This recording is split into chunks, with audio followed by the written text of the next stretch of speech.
Right, and the Indian Foreign Secretary Vijay Gokhale is also addressing the media at Qingdao. Listen in. Investment-related issues.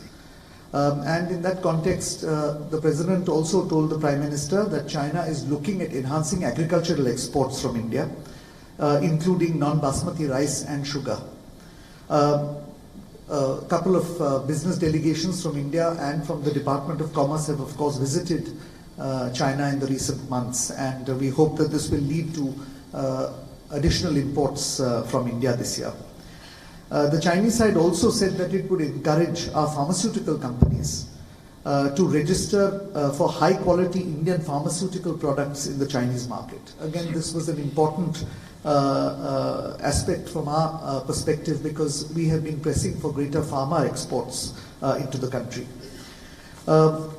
During the Wuhan summit and thereafter, the two countries had also decided that people-to-people contact and people-to-people exchanges were a significant part of the relationship going forward, that we needed to build greater synergies between the two people through various means, including films, culture, yoga, traditional Indian medicine, art, museums, and so on. And in that context, the two leaders have agreed that a new people-to-people mechanism will be set up. It will be headed on the Indian side by the External Affairs Minister, and on the Chinese side by State Councillor and Foreign Minister Wang Yi. And the first meeting of this P2P mechanism will be held this year. One of the important issues discussed in that context was Indian films, and President Xi Jinping in fact referred to the growing popularity of Indian films in China. In that context, he not only mentioned Dangal, he also mentioned Bahubali and Hindi medium as films which had been screened in China and received popular acclaim in China. In response to the President's suggestion for enhancing financial cooperation between the two countries and also to help trade, Prime Minister also conveyed to President Xi Jinping our readiness to permit the Bank of China to establish a branch office in Mumbai. A number of other smaller issues were discussed. I won't go into too many details, but suffice to say that it was a meeting of perhaps less than an hour, but throughout the meeting there was a very positive, forward-looking momentum, and it was very evident that the entire meeting was sort of underpinned by the spirit of the Wuhan summit. And I think that both sides and both leaders expressed satisfaction at the follow-up that had taken place since Wuhan, and both the leaders have asked their teams to continue to ensure that decisions that are taken, understandings that are reached, are translated on ground.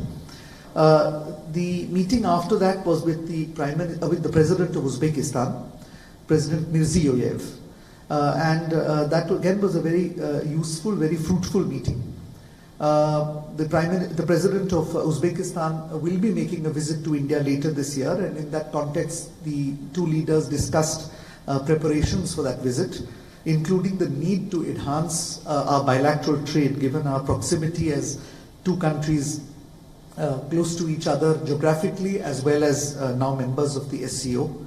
The President of Uzbekistan in fact said that the volume of trade, which is about $325 million, is far below the potential between the two countries. That investment in a two-way direction is important. He also particularly thanked our Prime Minister for sending Minister of State for External Affairs to participate in the Tashkent conference on Afghanistan in March. It was a very successful conference, and he expressed the hope that India would continue to support the efforts that Uzbekistan was making in finding a peaceful and sustainable solution in Afghanistan. Certain connectivity projects were also discussed between the two sides, and about how these could be linked to the port of Chabahar in Iran in an effort to strengthen connectivity between India and Central Asia.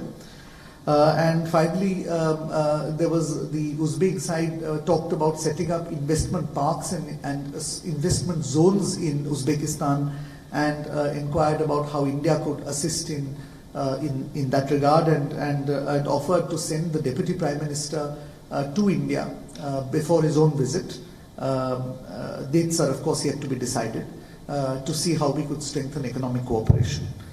Prime Minister then of course attended the official banquet hosted by President Xi Jinping, and as we speak, he is of course meeting the President of Tajikistan, President Rahmon. So these are his engagements as of today, and I think that Prime Minister is quite satisfied with all the meetings he has had so far. Thank you. Thank you, sir. We have time to take few questions. Anand?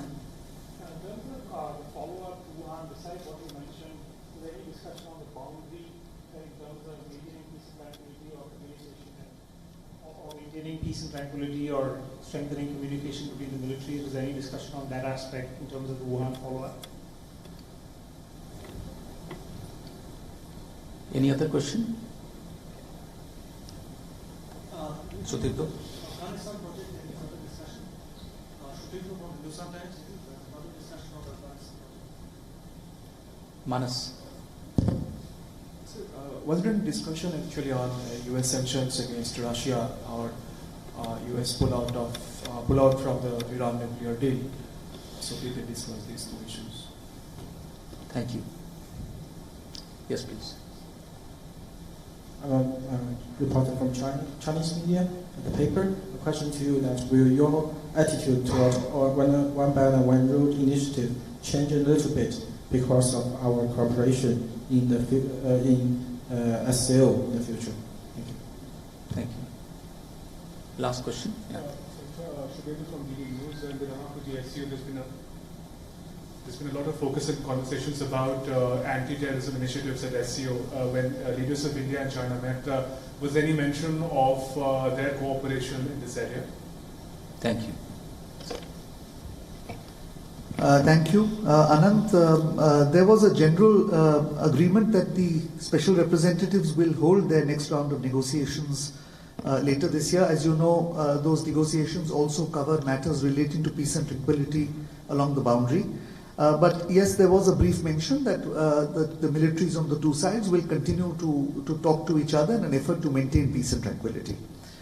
Sutito, I apologize. Actually, on Afghanistan, there was a brief discussion on the projects, and one of the outcomes of today's meeting is that we have agreed that we will move forward in identifying a specific project, initially in the area of capacity building.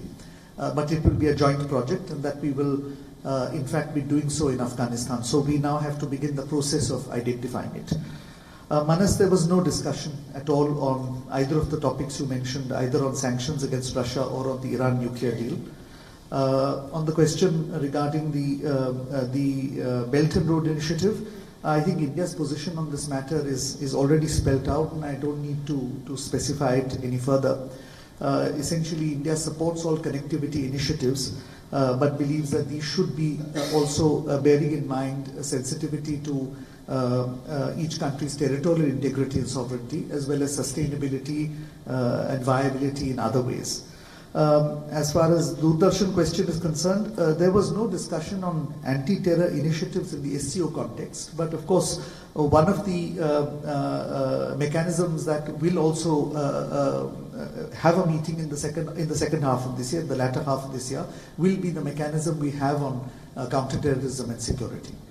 I think I've answered all the questions. Thank you, sir. With this, we conclude this special press briefing. Thank you, Ambassador, for joining, and thank you.